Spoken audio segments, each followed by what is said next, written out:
As his cool, distant demeanor gave way to an unexpected transformation, my boss became something I'd only heard whispers of, an enigma. "Eric," he murmured, his voice softened and yet intense. "You smell incredible." I brushed it off. "Probably just the scent of my body wash." "May I come closer?" His gaze lingered, charged with an emotion I couldn't quite place. Caught off guard, I managed to affirm, "That wouldn't be appropriate, sir. We are different." His expression flickered with restraint as he whispered, "But I can barely hold back. Please help me."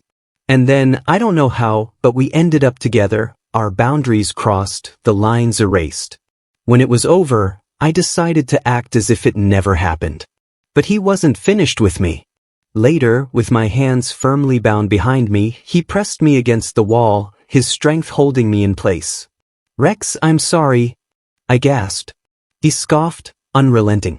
"Sorry doesn't mean you can run away again." Welcome to He History Channel. Subscribe to follow all our latest adventures. Story begins. A sharp pain seared through me as he sank his teeth into the nape of my neck, piercing my skin.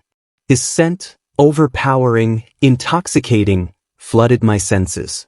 A steady, pulsing warmth coursed through my body, striking every nerve with a potency I'd never known. "Stop, it hurts," I whimpered, trembling uncontrollably, my legs weak and unable to hold me up. "Don't move," he commanded, voice thick with an intensity barely held in check. "Stay still." Through the haze, I choked out, "Mr. Rex, I can't take it. How could this be happening?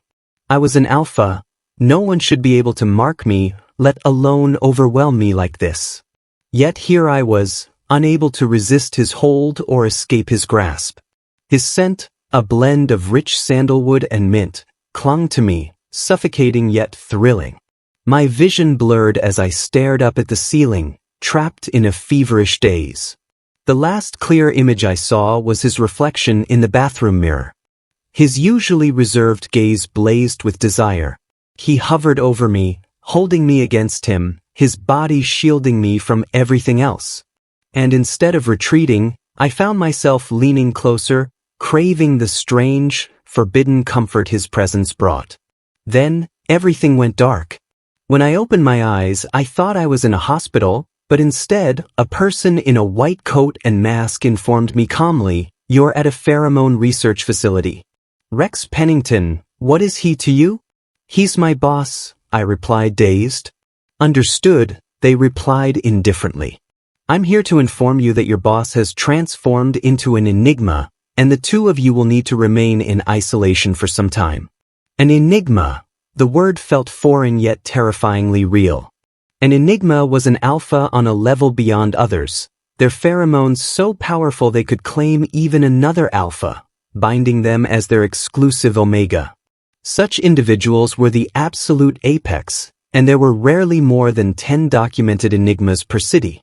The researcher continued, "Rex's pheromones triggered a massive disturbance at the airport, causing widespread flight delays. It's likely you'll see news of this incident circulating soon." I tried to process it all, but disbelief clouded my thoughts. Rex, a dominant, unbreakable enigma? The researcher added, "The suppressant didn't work on you because of the influence of an enigma undergoing transformation. Mr. Pennington is currently isolated, as his pheromone levels are dangerously unstable. There is, however, something we need your input on." "What is it?" I asked, feeling the weight of their next words. "Since Mr. Pennington marked you temporarily at the onset of his transformation, he's in an alpha-susceptible state. If you're willing to stay with him during this phase, it would stabilize his pheromone levels, allowing him to return to his routine sooner." Hesitant, I asked, "By stay with him, do you mean?" "Yes, exactly what you're thinking," they answered plainly. I swallowed hard. "And if I refuse?" They seemed momentarily taken aback before responding, "Then we would have to enforce measures to control his state. Enigmas are difficult to handle when their pheromones are in disarray." "Forced measures? Really?" My fingers curled involuntarily. "I'll think about it." That night, I tossed and turned, my mind caught in a loop. Helping Rex through his transition, it didn't seem right. He was always so strictly professional, my boss above all else. It made sense in a crisis that he'd bitten me, but going through the entire ordeal with him? That kind of closeness, it could ruin things. By morning, I'd resolved to decline. So when the researcher asked me if I'd made a decision, I was ready to refuse. Yet somehow I heard myself say, "Can I see Rex first?" I should never have looked. In the isolation room, Rex Pennington lay curled up on the bed, right hand shackled by a chain, a heavy metal muzzle fitted over his mouth. His face was a mask of exhaustion, stripped of his usual calm composure. Seeing him like that, I couldn't hold back my anger. "How could you do this to him?" The researcher shrugged. "We don't want to treat him like this. But an enigma in transformation is dangerous. They're driven by a nearly uncontrollable need for pheromones and can become highly aggressive. If not for the sedatives keeping him asleep, you'd be seeing a very different side of him right now." I gripped the cold iron bars, biting down hard on my lip. "Fine, I'll stay with him through the transition." The next 10 days blurred in the isolation room, where Rex's transition ebbed and surged like relentless tides. By the end, my body bore the marks of countless bites, and every inch of me ached. I managed to return home and slept for 3 days straight, just barely regaining enough strength to face work again. At the office, everyone seemed to know. Rex Pennington had become an enigma, a change too profound to hide. During the first year, enigmas were required to wear a muzzle and suppressor band in public spaces to prevent their potent pheromones from causing unrest. As for me, my colleagues only knew I'd been quarantined with Rex during the incident. They didn't know the details, and I intended to keep it that way. Then, in the office, I finally saw him. With the sleek metal muzzle now covering his lower face, Rex Pennington's intense gaze stood out even more sharply. I found myself momentarily transfixed, a memory flashing through my mind, those same eyes burning with desire. "Assistant Eric," his voice, low and smooth, snapped me back. "I apologize for what happened at the airport." "No need to apologize, Mr. Pennington. It was an emergency. No one could have anticipated it. Are you all right? Were you affected physically?" he asked, his gaze searching. "A bit tired, but otherwise fine," I replied, averting my eyes to hide the truth. My neck still stung with healing wounds and bruises marked my skin, but I would never tell him that. After all, he had no idea I'd been with him throughout his transition.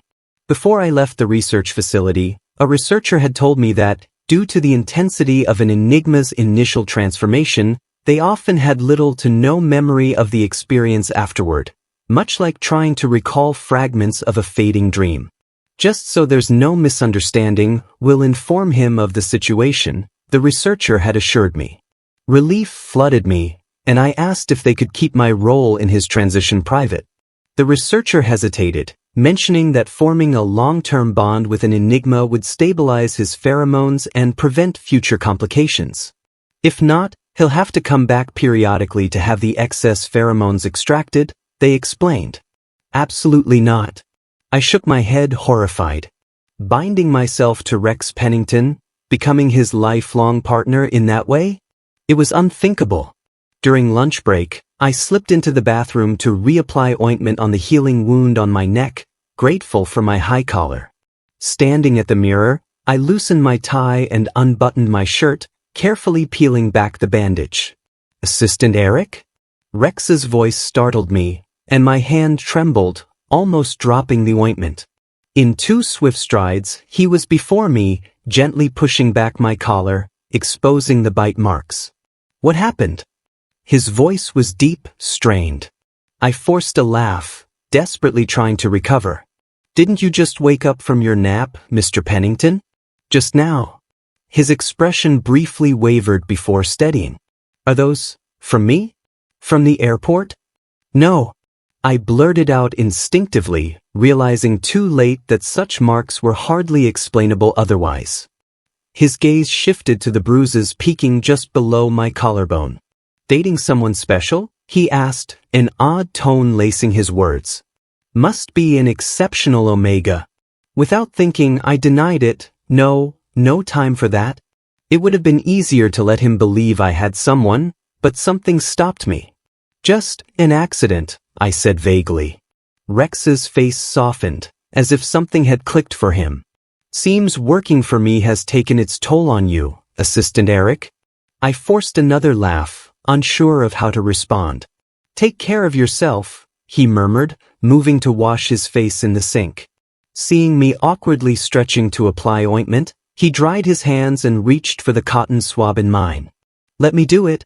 The cool cotton swab swept gently over my neck, and I flinched, unused to the touch on my sore skin. I'll be careful, he whispered, leaning closer to softly blow over the wound. The touch of his breath against my sensitive neck, along with the Enigma pheromones still lingering in his presence, sent a jolt through me. My grip on the edge of the sink tightened, my breaths shallow. I couldn't. Not again. Somehow, I spun around, my voice firmer than I felt. I can manage on my own, thank you. He raised an eyebrow at my abrupt reaction, but after a beat, he nodded, his eyes drifting away. Putting on the muzzle once more, he murmured, apologies. Still not quite used to being an enigma. As he left, I caught a glimpse of my reflection, my skin flushed, tinged with red that had crept from my neck to my face. Distance. I needed to keep my distance from him. Yet, as I tried to steady my breathing, I knew the truth. I was too far gone. I needed him. His pheromones, his presence, I craved them desperately. The researcher's voice on the other end of the line sounded perplexed. Didn't I tell you? This is totally normal. Enigma's pheromones have a prolonged effect compared to alpha's.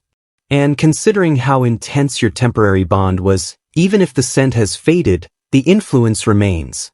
As long as the temporary mark is active, you'll continue needing his pheromones to stabilize. I blinked, stunned. No, you didn't mention that at all.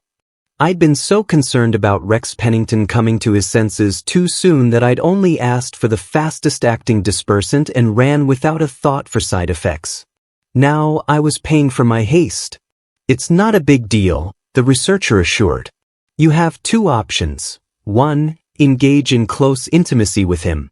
2. Carry something imbued with his scent, clothes, blankets, anything that he's been close to should work. Not a big deal? This was a huge deal. What did they expect me to do? Sneak into his house and steal his clothes? How was that not the behavior of a complete creep? I lay sprawled on my bed like a fish out of water, parched and yearning for relief. Isn't there some kind of suppressant for this? Unfortunately, no, sweetheart, the researcher replied in a tone reminiscent of an unhelpful customer service rep. Enigmas only emerged a few decades ago due to a rare genetic mutation. We're still in the early stages of understanding their biology. As fate would have it, Rex was preparing to clean out his wardrobe and get rid of some old clothes. As his personal assistant, the task naturally fell to me. I'd never taken advantage of my position before, always respectful of boundaries. Yet here I was, sneaking out with a few of his loungewear pieces, feeling guilty and ashamed, even losing sleep over it. In my dreams, Rex would corner me against a wall, lifting my chin with a smirk. Want my pheromones, do you? Beg for it, and I'll give you everything you need. I'd shake my head, trembling and tearful, pleading, please, Mr. Pennington, I don't want this anymore. Just, don't fire me. With a cruel laugh, he'd tear open my shirt. Your words say no, but your body speaks the truth. I'd wake up with a jolt, drenched in sweat, still wearing his clothes, my face flushed as I bolted to the bathroom for a cold shower. It didn't help that recently, Rex seemed to be having trouble sleeping too. One morning, I arrived at his place early as usual, preparing his breakfast and suit for a summit in the neighboring city. Noticing his frequent yawns, I asked while tying his tie, Mr. Pennington, haven't been sleeping well? Those dark circles are getting worse. Not really, he murmured, half focused on the mirror. I keep dreaming. I can't rest properly. Nightmares? Not exactly. His gaze dropped, locking onto mine with an intensity that made my hands falter. My eyes had been at his collar, but his Adam's apple bobbed as he swallowed, his proximity making me nervous. I pulled the knot tight, perhaps too tight, though it didn't feel that way to me. He stumbled forward, drawn by my tug. I instinctively stepped back, my spine hitting the mirror. But he didn't retreat. Instead, he braced his hand beside me, his eyes dangerously close. Eric, what cologne are you using? It smells selective. I fought to keep my composure. I'm not wearing any. It's just my pheromones. He narrowed his eyes thoughtfully. Doesn't seem the same, though I can't put my finger on it. Maybe it's my body wash? I suggested, forcing a casual tone. If you like it, I can switch it out for yours. He inhaled deeply again, though the muzzle kept him from getting too close. Mr. Pennington, I reminded him, we should get going. With a rare hint of frustration, he muttered, fine. But tomorrow, switch it? Switch what? The body wash, he replied, emphasizing, your body wash. The entire day, Rex seemed off. Although he hid it well, always courteous and professional, I noticed him tugging at his tie a few times, only to readjust it himself. This wasn't normal behavior for him. During lunch, we returned to the hotel to rest. The event organizer had reserved a suite for us. As soon as we entered, Rex sank onto the couch, loosening his tie entirely and tossing it aside. I poured him a glass of hot water, leaning down to set it on the coffee table. Before I could straighten up, he caught my wrist. Eric. His tone was uncharacteristically serious. I have a request. It was an odd formality for a boss and assistant. Of course. What would you like me to do? He looked at me, his gaze intense yet calm. Could I come closer to smell your scent? I froze, struggling to keep my face neutral. He continued, as if sensing my discomfort. Ever since the transition, my sense of smell has become sensitive. The air at the venue was overwhelming. But your scent, that's calming. He looked mildly bewildered by his own statement, yet I began to understand. The change in my scent he'd noted was due to the temporary mark. I couldn't bring myself to tell him the truth, though. Probably just my mint scent, it's refreshing. I gave him a polite smile and shook my head. But, Mr. Pennington, we have to keep boundaries as it. I'm afraid that wouldn't be appropriate. He sighed, a hint of disappointment in his tone. Even with the muzzle? It's still not advisable, I replied. Maybe I could get you a mint essential oil instead? With a frustrated glance, he rubbed his temple. Fine, if that's the best we can do. It was a temporary fix at best. By afternoon, he was still on edge, lingering near me, even suggesting, let's go together, when I mentioned heading to the restroom. Rex's usual monthly pheromone extraction at the research lab had been delayed for this trip. I had thought a week's delay wouldn't be an issue, but clearly, I'd been wrong. At one point, I mentioned his need for a long-term partner, tentatively suggesting, perhaps, considering a relationship could help with the complications? His brows furrowed, and he replied curtly, I'm not interested in that at the moment. The final day of the summit ended with a downpour that forced the cancellation of the post-event networking. Rex, ever one to avoid unnecessary socializing, turned down invitations and returned to the hotel with me. Feeling worn down, I went to bed early. However, while showering, a deafening crack of thunder rolled through, plunging the room into darkness. I barely had time to grab a towel before stumbling out, only to run straight into him. Eric, he murmured, his voice a steadying presence. Are you all right? The pitch-black darkness wrapped around me, igniting a familiar, creeping fear that clawed at my mind. Rex knew this well. After all, he'd been my boss for years. I remembered an elevator breakdown once, where I'd curled up in a corner, trembling uncontrollably in the suffocating dark, and he'd sat beside me, soothingly patting my back, making the ordeal bearable. Now, just as then, he pulled me into his arms without hesitation. Gripping onto his shirt, I followed him like he was my lifeline, sitting beside him on the sofa as we waited in the darkness. The hotel manager called, apologizing and explaining that the power would take some time to restore. I clung to Rex, each minute stretching into an eternity. "Eric," he said softly, his voice tense in the stillness. "Are you in a susceptible period?" The question stunned me. Then, almost as if his words had conjured it, I caught the unmistakable, dizzying wave of mint in the air, my pheromones. This couldn't be happening. Panic shot through me, a looping reel in my head repeating, "This is bad. This is bad." The symptoms were all there: weakness, sensitivity. I wasn't just susceptible. I was on the edge of an omega-like heat because of his Engima mark. Overcome with panic, I leapt to my feet, stumbling out of his grasp. Maybe I should be alone," I stammered, taking hurried, shaky steps toward the door. But in the dark, I tripped over the coffee table, tumbling backward, right into Rex's lap. His arms tightened around my waist, refusing to let me go. "What are you so scared of?" he murmured, his chin resting on my shoulder, his lips hovering dangerously close to my gland. Without his muzzle, I could feel his breath hot against my skin. "Eric," he whispered, a hint of danger in his voice, "are you lying to me?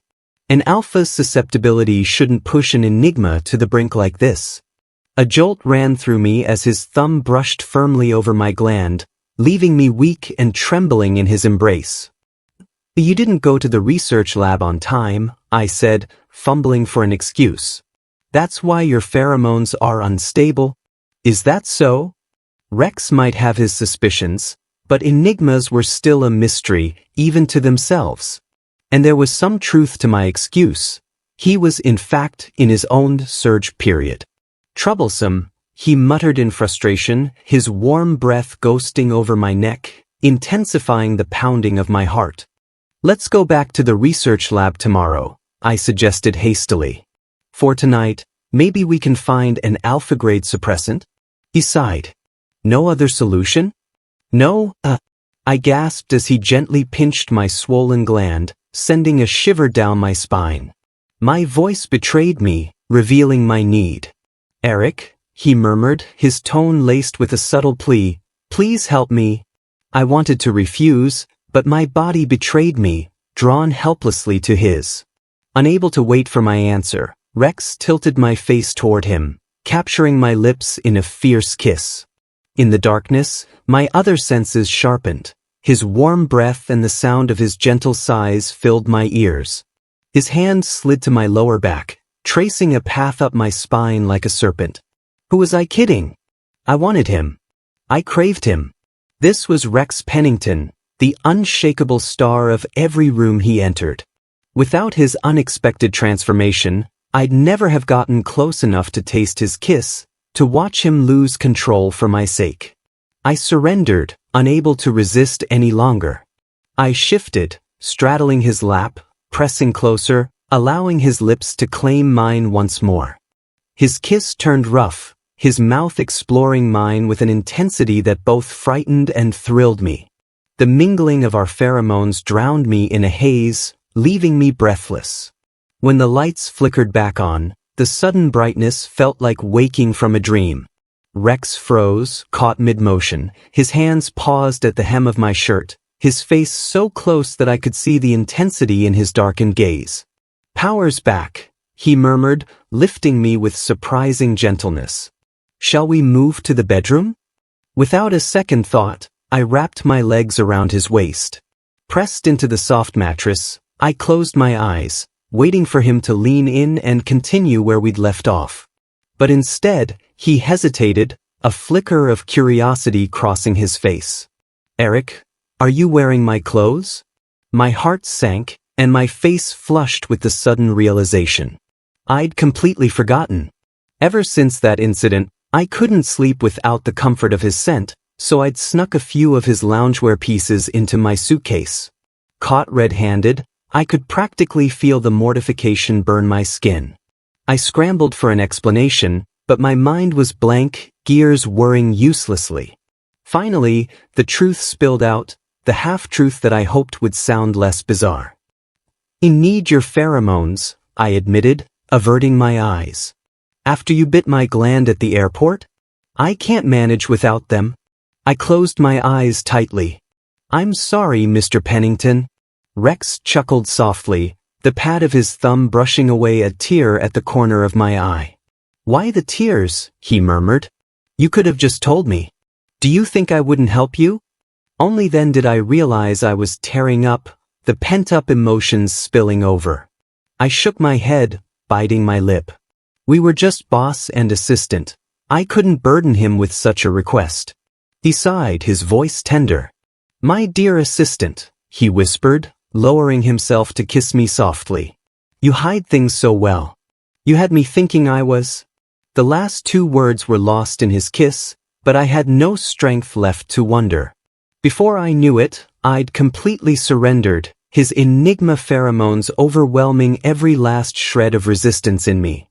In the throes of his potent embrace, shame and restraint melted away. Finally, he paused, gazing down at me with a glint of possessive satisfaction. "Tell me, Eric, do you like my clothes?"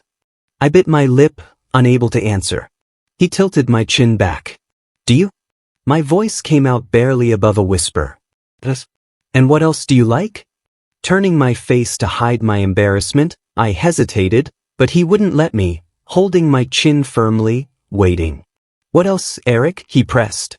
"Your pheromones," I replied in a choked whisper. "I like your pheromones." "And?" I took a shuddering breath, unable to hold back. "Your eyes, your mouth, your hands, everything about you. My Mr. Pennington, you have no idea how much I admire you." I couldn't continue. With every word, it felt as though I was shedding layers in front of him, my embarrassment reaching its peak. Rex Pennington rewarded me with a kiss and, more importantly, the steady warmth of his pheromones. I felt myself filling up, every cell and drop of blood saturated with his scent. Thankfully, he hadn't lost control and marked me again. I wasn't sure I could take it. I knew where I stood. Whatever happened between us, I'd return to my role as his assistant. After all, this was just a mess of pheromones, nothing more. The next morning, I got up earlier than him, straightened up my room, then went to his, opening the curtains and gently waking him, just as I always did.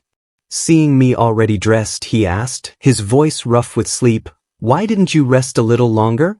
"There's work to be done, Mr. Pennington," I replied. He paused, then murmured, "About last night?" "Last night was an accident," I cut in, forcing a neutral tone. "I understand that, Mr. Pennington. I'll treat it as if nothing happened." He frowned, a hint of something almost like amusement in his eyes. "You seem to have a lot of accidents, Eric Churchill." It took me a moment to realize the subtle jab. He was referring to the time I'd used the same excuse in the office when he caught me tending to my injuries. I said nothing, but he continued with an unexpected question. "How many omegas have you been with?" I pressed my lips together. "I don't know." "So, plenty?" "Not really," I replied, but he didn't need to know I'd never done casual flings. He continued, "Ever been on the receiving end?" "No." My mouth felt dry, and I struggled to find something to say. "Mr. Pennington, we have an early flight. Perhaps we shouldn't delay." He threw off the covers with more force than necessary, his face stormy as he stalked to the bathroom. I sighed and turned my attention to packing his things. While organizing his desk, his pen rolled off, ending up under the bed. Sighing, I removed my jacket, stuffed my tie into my shirt, and knelt to reach for the pen. I stretched out, arm extended, when I felt a light nudge against my backside. I turned, startled, and saw Rex standing behind me, fresh from the shower, his hair damp, droplets clinging to his lashes. He watched me, expression unreadable, and then, without a word, he lightly traced the curve of my backside with his toe. My face flamed. "Assistant Eric, you certainly have the allure to match the reputation," he said, voice cool, then turned and walked away. Was he angry? Was he not? I couldn't tell. In all the years I'd worked under him, I hadn't felt this uncertain in a long time. Rex had gone through 5 assistants, dismissing 2 before the trial period ended and another 2 who didn't last a year. Only I had stayed nearly 5 years. When I started, my colleagues placed bets, convinced I wouldn't last long either. Fresh out of university, I was nothing but a blank slate. No one expected me to survive under a boss as exacting as Rex Pennington. But I did. I worked harder than ever, filling my phone with notes about his preferences, routines, and every detail, down to the smallest quirks. As time passed, even Rex had once commented, "Eric, you know me better than I know myself." Yet now, something was shifting. Since that night, Rex had kept his usual professional rigor at work, but outside of that, his attitude felt distant. We used to talk casually during breaks, sometimes even about non-work-related things. Now, he'd gone cold, and I could only let the atmosphere sink into a silent, uncomfortable distance. One morning, Rex seemed more irritated than usual, even getting distracted during the team meeting. He looked at me several times, his gaze lingering, almost scrutinizing, as if something was bothering him. At lunch, I couldn't resist asking, "Mr. Pennington, are the various scents in the office overwhelming for you? Should I have an air filtration system installed?" He lay back in his chair, eyes closed, but nodded faintly. I turned to leave, but his eyes snapped open, and he muttered, "Eric, how late were you out last night?" Caught off guard, I stammered, "Sorry, Mr. Pennington. I'll be more mindful in the future." No point making excuses. Accepting fault was the best strategy. This only seemed to irritate him more. Is your need for a release so insatiable that you can't even wait for the weekend? Only then did I realize he thought I'd been out on a one-night stand. He continued, "And do you even realize how obvious it is, wearing clothes that don't fit? Are you advertising it to the world?" I froze, trying to keep my face neutral. Last night, my best friend, newly single, had invited me over. We drank far too much, and I woke up to find my clothes so wrinkled they were unwearable. With no time to go home, I'd borrowed one of his suits. He was a beta and much smaller than me, so, yes, the fit was tighter than I'd like. But no one else seemed to notice, no one but Rex. Once again, the safest route was to admit fault. "I apologize, Mr. Pennington. I won't let personal matters interfere with work again." He dismissed me with a cold, "Eric, I hope you'll take more responsibility in all things." Later, as I stood outside his office with a file, I overheard Rex speaking with Lewis Brown, the vice president. "You'd really let him go?" Lewis was saying. "It's not a big deal to hire another assistant," Rex replied flatly. My heart stilled as I heard the words, my hand hovering just shy of knocking. Lewis chuckled. "You have such high standards, it'll be hard to find anyone else who meets them." "We'll keep trying until we find someone who does," Rex replied in a distant tone. Lewis laughed again. "Still, he's easy on the eyes. I'll miss the view when he's gone. Watch what you say." Rex's voice held a warning. I turned and left quietly, phone buzzing as I slipped back to my desk. That entire day, the only thought running through my mind was, what had I done wrong? Thinking back, there was really only one answer. Rex was a man of strict boundaries. He'd never let anything personal interfere with his professional life. But we'd crossed that line in a moment of vulnerability, and now he was distancing himself, preparing to let me go. Perhaps he'd held on a bit longer out of respect for our years together. If that was the case, then I would have to accept it. In the end, it all began with my own decision. If I hadn't been so impulsive and agreed to help Rex through his second transition, none of this would have spiraled out of control. I'd crossed a line without his permission, and now I had to face the consequences. It was fine, it was just a job. With my skills and experience, finding another position shouldn't be difficult. Over the years, there had been plenty of offers. It was only my attachment to my first post-graduation job that kept me from taking them. But people are meant to move forward, right? Maybe this was fate giving me a chance to rest, to gather myself before moving on to something even better. Or at least, that's what I kept telling myself as I knocked back yet another glass of whiskey that night. Rex Pennington. Damn bastard, using me and then discarding me. Heartless capitalist. Just decides I'm no longer needed and lets me go. Where's the morality? The decency? I haven't even made any real mistakes at work. If he fires me, he better give me every cent of that N+1 compensation. And vacation days. I've worked years without taking a single one. This isn't fair. I need a break. I'll take back those vacation days. The next morning, I sent Rex a message saying I had a family emergency and would need an extended leave. The timing was perfect with New Year's approaching, so I requested my leave extend through the holidays. He replied with mild concern, asking if everything was all right. I gave a vague response about personal matters, and after a long pause, he messaged back, "All right, tell HR, and you can handle the paperwork when you return." Well, at least he had a little conscience left. While the reason for my leave was an excuse, I did go home. My parents were thrilled to see me on the first day. By the third day, they were annoyed at my late mornings and sluggishness. By the fifth day, they were trying to set me up on dates. What a relentless combo. I laughed it off while updating my resume. After uploading it to a job site and blocking my current company, I set my status to actively seeking. It wasn't hiring season, so I didn't expect much, just thought I'd see what was out there. Surprisingly, within 3 days, several recruiters had already reached out, asking if I'd left my job and inquiring about my salary expectations. Even an old classmate, who'd been trying to recruit me to his startup for over a year, messaged to check in. We ended up chatting on the phone for a while, with him giving me a detailed overview of his company. It was getting late by the time we finished, and I was ready to sleep when my phone buzzed with another call. Rex.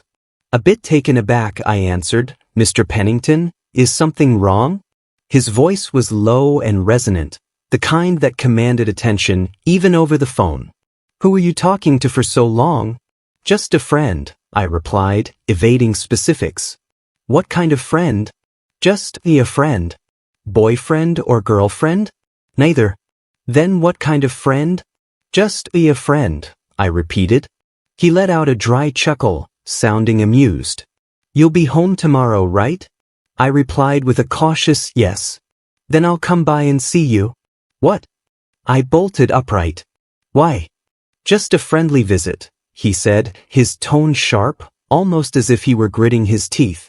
True to his word, the next morning, Rex showed up outside my apartment building, crossing cities to pay me this impromptu visit. I went down to meet him, only to see him hauling several high-end gift boxes from his trunk, insisting he wanted to meet my parents. "Is that really necessary, Mr. Pennington?" I was baffled. "If my parents see my boss coming over, they'll think I've done something terrible at work." "Then don't tell them I'm your boss," he said smoothly, ringing the doorbell. My parents, who were relatively low-level AOs, looked a bit flustered in the presence of an Engima with such an overwhelming pheromone aura. Rex didn't introduce himself as my employer, so I simply told them he was a friend passing through. My mother pulled me aside, eyeing him skeptically. "He's not your boyfriend, is he? You're not, to the bottom, right?" Ignoring the second question, I answered the first. "No, Mum." She sighed in relief. "Good. I actually invited Quinn over for dinner tonight." "Mom," I hissed, mortified. "I told you 1,000 times, there's nothing between us. Why did you invite him?" Quinn Conway was my high school crush, an A-class Omega with flawless skin, long legs, and a smile that could light up a room. As a shy, awkward teenager, I'd been infatuated with him, completely smitten by every smile he threw my way. For years, I thought I'd kept my crush well hidden. But after college, my mother had casually mentioned that my teacher had suspected my feelings and even alerted my parents about the possibility of an early romance. My mother hadn't taken it seriously since my grades were good, so she'd left it alone. Recently, she'd run into Quinn's mother at a matchmaking event in the park. They'd struck up a conversation, bonding over the fact that Quinn and I were still single. Now they were trying to rekindle my long-dead tragic love story. "Mom, that was ages ago," I argued. "It wasn't a tragic romance. It wasn't even a romance." "Oh, stop it," she replied dismissively. "You liked him then, so I'm sure you'd like him now. Besides, he's even more handsome than he was in high school. He's practically a local heartthrob. And he remembers you. He'd love to spend time with you." "Exactly why I invited him," she added, glancing at Rex. "You could have told me you had a friend coming. Now we're juggling two guests. How could I have known my boss would decide to make a surprise visit?" I was just as thrown off as she was. Quinn showed up right on time, and soon, dinner was a whirlwind. My parents were thrilled, urging Rex to eat more, telling Quinn to feel at home, and not so subtly reminiscing about my high school years. "Quinn, you and Eric were close in high school, weren't you?" my mother mused, casting a knowing smile. "Even the teachers thought you two were dating." I cringed. That wasn't exactly what they'd said. "Really?" Quinn's eyes widened, a faint blush coloring his cheeks. "Well, we were close. I remember Eric used to bring me breakfast on the bus every morning. Do you remember that, Eric?" Rex's gaze locked onto me, his stare piercing. I managed an awkward laugh, trying to dodge. "Yeah, I guess our routes overlapped." "Overlapped?" My mother scoffed. "Your routes were in opposite directions. You woke up early just to catch that bus?" I could feel myself dying inside as my mother spilled the whole story in front of my boss. I nudged her under the table, hoping she'd take the hint and stop. Rex turned to me with a raised eyebrow. "Something wrong?" "No." Dinner was a painfully slow ordeal. Afterward, my mom insisted I walk Quinn out. I knew giving in would only encourage her, so we bickered quietly until Rex finally stood, saying, "It's getting late. I won't impose any further. I'll come by another time to visit." At Quinn's farewell, my mom nudged me, saying, "Eric, go walk him out." Just as I was about to object, Rex interjected, "Why don't I drive you both? I'm heading that way." And so, with my boss playing chauffeur, we set off to drop off my former high school crush. In the back seat, Quinn and I engaged in casual chatter, but I could feel Rex's occasional glances from the rearview mirror, his expression anything but pleased. "Some old classmates are gathering at a bar tonight," Quinn mentioned, looking at me. "Want to join?" After some thought, I agreed. It had been a long time since I'd seen them. "Sure, let's go." Rex chimed in, "Where's the bar?" I hesitated, not wanting to trouble him further. "Mr. Pennington, you could just head back to the hotel. We can catch a cab from here." "It's no trouble," he replied smoothly. "Just tell me the directions." Resigned, I leaned forward, taking his phone to pull up the map. Once we arrived, Quinn gave me a curious look. "He's really your boss?" I nodded. "Yes, he is." A hint of disbelief crossed his face. "And he lets you handle his phone like that?" I paused. "Is that odd? Rex often left his phone with me, and I handled calls for him when he was busy. He'd never seemed to mind." Shrugging it off, I smiled. "To him, it's just another work tool, I suppose."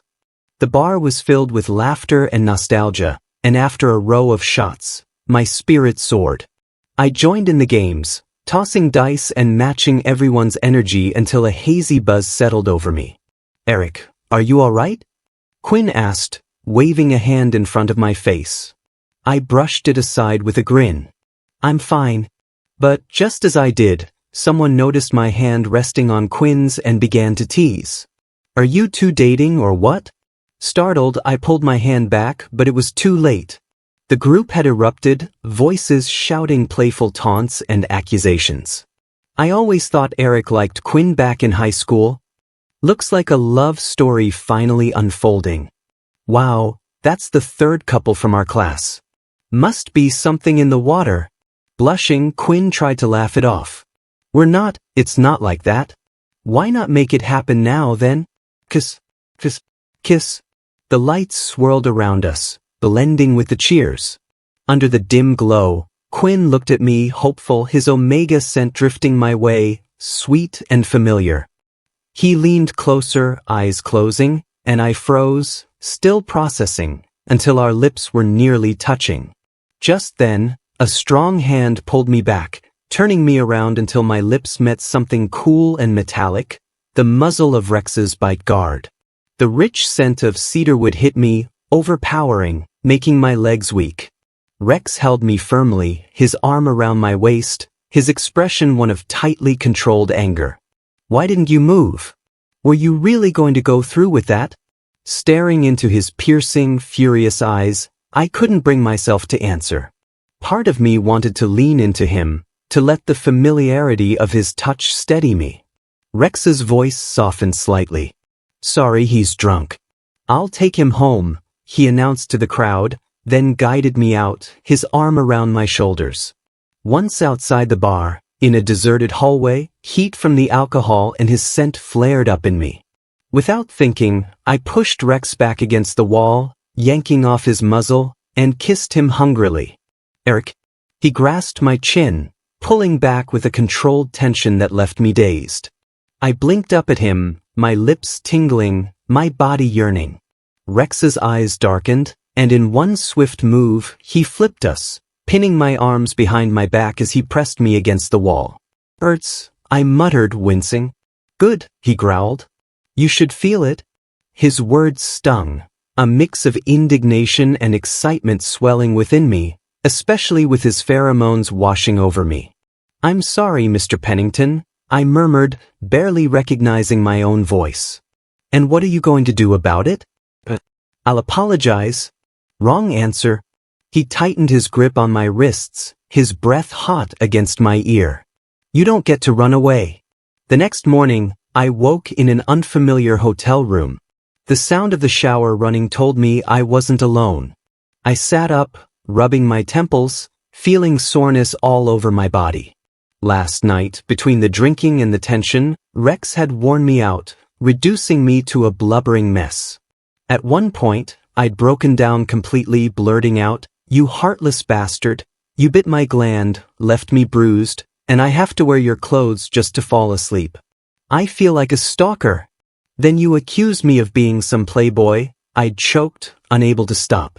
"I'm devoted to my work, always focused on you, with no time for flings, and yet you're casting me aside like I'm nothing.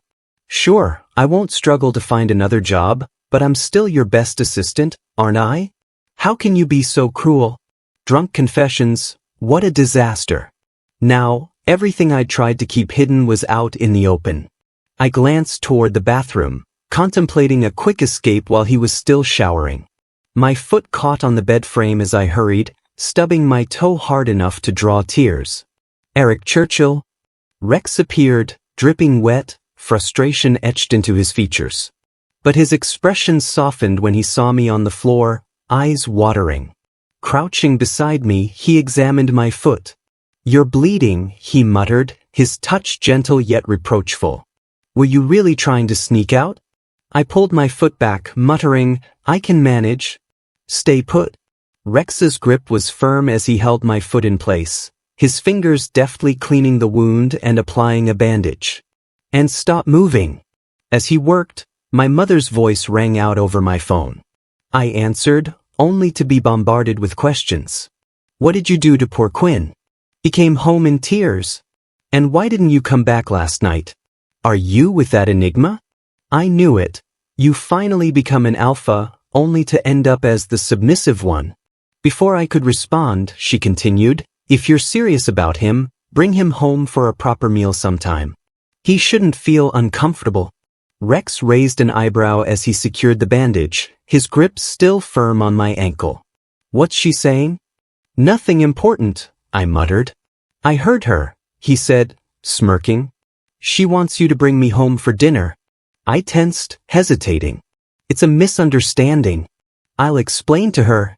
He looked up at me, voice soft but serious. "What's the misunderstanding, Eric? Are you planning to just abandon me?" My eyes widened in disbelief. "Who's abandoning who?" Rex Pennington looked at me, his voice laced with accusation. "Last time, you tried to pretend nothing happened. And now, after another night together, You're trying to escape again. Isn't that the very definition of using and abandoning someone? I nearly choked on my breath.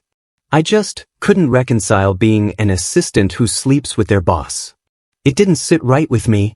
Well, it sits right with me, he replied without missing a beat, eyes fixed on mine. I don't see an issue with being with someone I like. Stunned, I blurted, What did you just say? I like you. My heart thudded loudly, and I had to look away, fumbling for words. But it's only because of the temporary mark from helping you through the transition. It's the pheromones, they're making things confusing. Just give it some time and you'll see. So you don't like me? He interrupted, throwing my logic back in my face. I opened my mouth, but the words wouldn't come. I don't like you. I couldn't say it. He dropped his gaze, a flicker of something unreadable crossing his face. So, you still prefer omegas? If that's the case, I won't trouble you any further. Maybe one day, when you're married, I'll be there as your boss, offering a grand gift. He let go of my foot and walked to the bathroom, leaving me staring after him, overwhelmed by the torrent of emotions I'd been holding back. I couldn't take it anymore. I dashed into the bathroom and hugged him tightly from behind. I like your ex. I really like you. As for quitting my job, well, that was a huge misunderstanding. It turned out Rex had planned to transfer me to a branch office. As much as I hate to let you go, I know someone with your talent can't spend forever as my assistant. His tone softened. I wanted to send you to the branch office for a couple of years so you could gain experience and then bring you back to headquarters in a senior position. But before I could tell you, you'd already run off, and the next thing I knew, people were calling me asking if you'd really resigned. Eric Churchill, you almost made me lose both a good assistant and a boyfriend. Double kill. So, I took the branch office job. Though it was in a different city, we weren't that far apart. But work kept me busy, and we rarely had time to see each other. One time, Rex came to the branch for a meeting. Afterward, I presented our quarterly report, and he seemed pleased. Later that evening, he showed up in my office to offer a personal commendation. With his tie still impeccably straight and his shirt perfectly pressed, he pushed me onto my desk and managed to leave me thoroughly disheveled. So, Eric the branch director, have you reflected on your recent attitude toward your boss? His voice was cold, even as he burned with intensity. He still wore his restraint guard, adding to the chilly distance in his words, though his body radiated heat. I reached up, wanting to remove the guard and kiss him, but he stopped my hand. Reflected yet? Feeling rebellious, I broke free from his grip, shoving him back into his chair. He raised an eyebrow. Planning a revolt, are you? With a smirk, I pulled the loose tie from my neck and slowly bound his hands together. Everyone has the right to resist oppression from the boss. Now, I wouldn't let him take off the guard. He rested his head against my neck, desperate to bite my gland, but the guard held him back. Frustrated, his breathing grew heavier. I tangled my fingers in his hair, pulling his head back, forcing him to look at me. His eyes were a dangerous shade of red, his damp lashes framing them, a pulse throbbing on his forehead, radiating pure, raw appeal. Mr. Pennington, I murmured, taking my time with each word, have you reflected on your own behavior toward your employees? Rex narrowed his eyes, a low chuckle slipping from his lips. Then make me reflect a little more. The end. Thanks for stopping by. Subscribe and hit the notification bell so you don't miss out on any new videos.